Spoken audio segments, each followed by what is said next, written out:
Good morning सर्वांना. तर cooker उघडताच असा सुगंध येईल ना का शेजारी पण बेल वाजवतील. फक्त एका कुकरमध्ये असा झणझणीत चणा रस्सा आज आपण तयार करणार आहोत ना, की हा रस्सा पाहून ना भाकरी 2 वरून अगदी 5 होणार आहेत.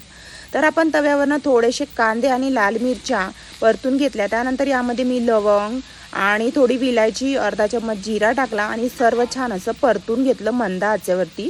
खूप जास्त यामध्ये मी गरम मसाले टाकले नाही आणि खूप जास्त तामझाम न करता अगदी मस्त आपला तरीदार चणा रस्सा तयार होणार आहे.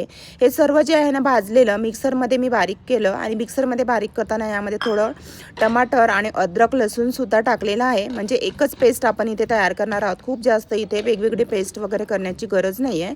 हवं तर तुम्ही ना अद्रक लसूण जे आहे ना बाकी वेगळंसुद्धा ठेचून यामध्ये टाकू शकता. हे बघा आपला सर्व इथे मस्त असा सिक्रेट मसाला तयार झालेला आहे.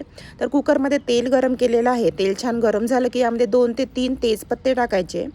तेजपत्ते टाकल्यानंतर यामध्ये मी टाकत आहे हिरव्या मिरच्या 5 ते 6 बारीक कट करून घ्यायच्या. त्यानंतर आपण जो मसाला तयार केला होता तो सुद्धा टाकायचा. मसाला छानसा मंद आचेवरनं परतून घ्यायचा आहे. म्हणजे आपल्या भाजीला खूप छान अशी चव येते. त्यानंतर आपण बेसिक मसाले टाकूया आपले. थोडं काळे मिऱ्याची पावडर टाकलेली आहे चिमूटभर.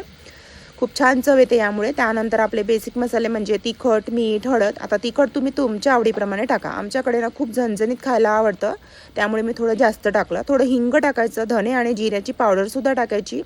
त्यानंतर मी थोडं असं कसुरी मेथी टाकत आहे. कसुरी मेथी थोडी अशी हाताने कुस्करून टाका, म्हणजे भाजीमध्ये कोथिंबीर जरी नसली ना तरी चण्या रस्स्याला आपली खूप छान अशी चव येते आणि सुगंधसुद्धा येतो. सर्व मिक्स केलं. त्यानंतर मी जे आहे ना काळे चणे रात्रभर पाण्यामध्ये भिजत ठेवले होते. चणे छान भिजले. त्यानंतर स्वच्छ धुवून घेतले, चणे टाकले, 1 ते 1.5 ग्लास पाणी टाकलं, छान मिक्स केलं, कुकरचं झाकण लावलं आणि 5 ते 6 शिट्ट्या होईपर्यंत ना मस्त असं शिजवून घेतलेलं आहे. हे बघा शिट्टी झालेली आहे. थोडं थंड होऊ दिलं.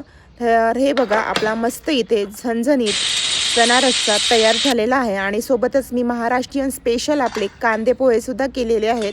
चला आता गरमागरम कांद्या पोह्यांवरनं मस्त असा तरीदार चणा रस्सा टाकूया. कुणाकुणाच्या तोंडाला पाणी सुटलं मला नक्की सांगा चणा रस्सा पाहून.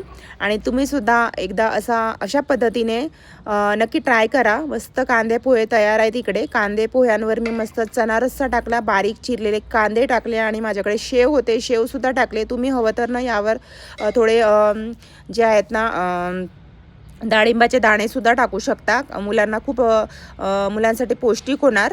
तर हे बघा झणझणीत आपला मस्त असा सकाळचा ब्रेकफास्ट तयार झालेला आहे. कुणाकुणाला आवडला हा चणा रस्सा आणि हा ब्रेकफास्ट कमेंट करून नक्की सांगा आणि सबस्क्राईब करा, लाईक करा आणि शेअरसुद्धा करा. चला बाय, भेटूया पुन्हा एकदा. चला बाय बाय.